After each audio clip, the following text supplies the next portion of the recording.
dust and dirt that spoils the appearance of the mirror. In order to see the mirror, in which God will be revealed, this layer of dust and dirt must be cleaned.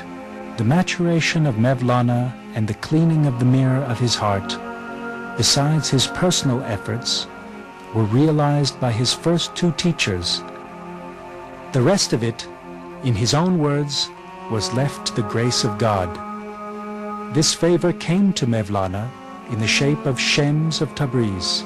Has it been observed at all that any chemical substance would abandon its own existence without being heated and combined with another? Thus, Shems was this fire that would heat and burn Mevlana, and Mevlana's essence was firewood. Shems came to do away with it. Social position, belief, reason, fears, everything but everything constituting an obstacle had to be burned in this fire. I want to burn and be burned. Try to awaken that fire in your heart. Light the fire of love in your soul with a fire.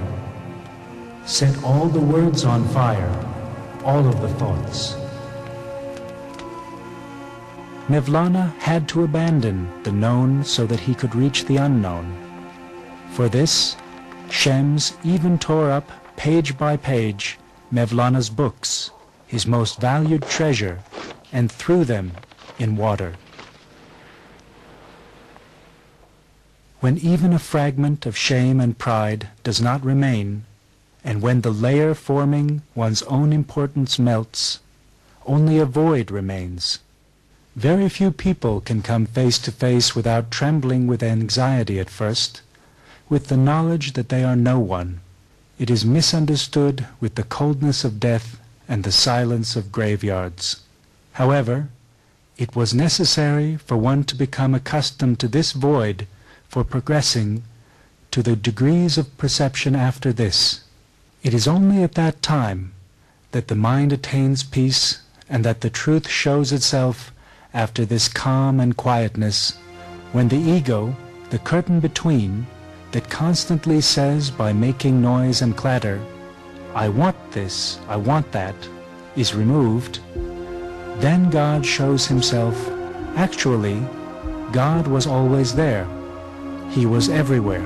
It was necessary to discover him, not to seek him. This state is not an enthusiastic trance. It is an unknown, completely different awareness, or, more accurately, perspective. This is the opening of the eye of the heart. In the sayings of the Hindus, it is the opening of the chakra of the heart. There is the Almighty Spirit in this place where there is nothing other than silence, where there is no emotion, thought, and form. It is the light of Muhammad in Islamic terminology. Mevlana, who realized the union of existence and unlimited void, became like a reed flute in which only the breath of God circulated.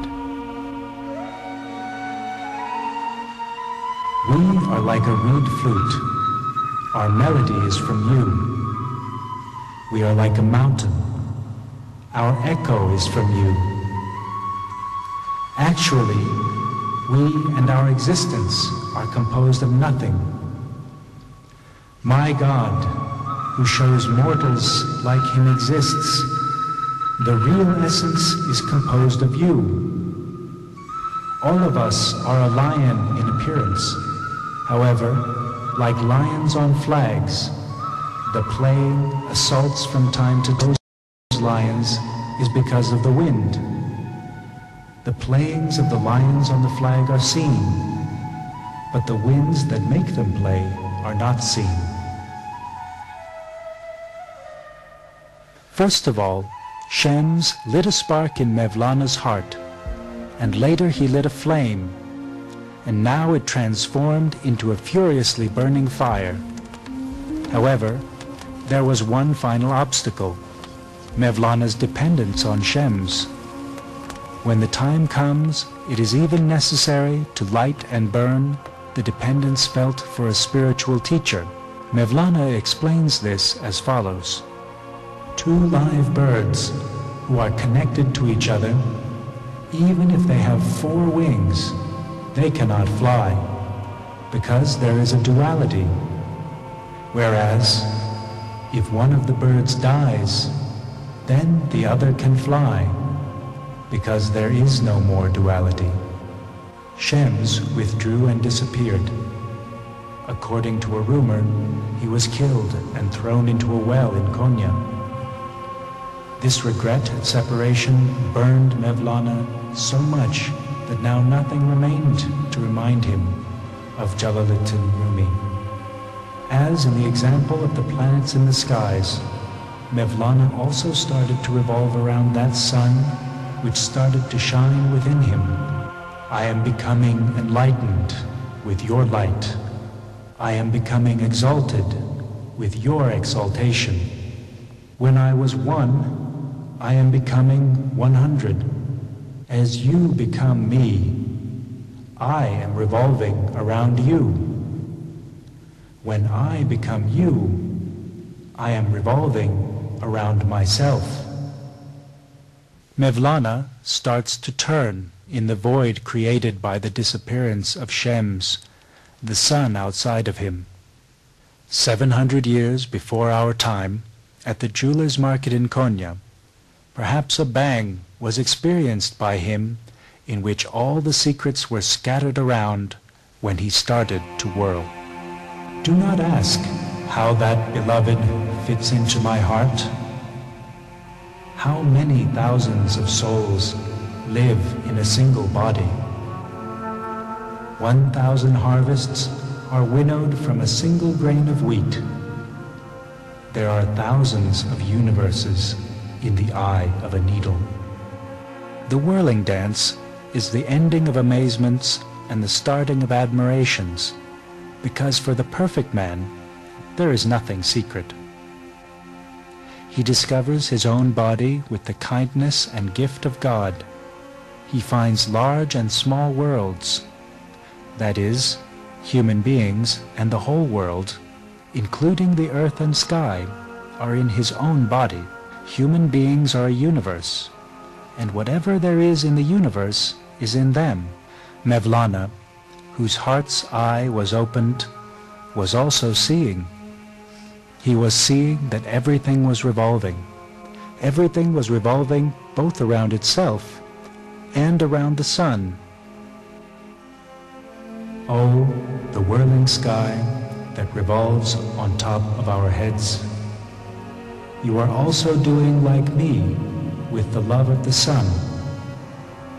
The wretched or the fortunate, every single atom is smitten with the sun to the extent of not being able to say anything.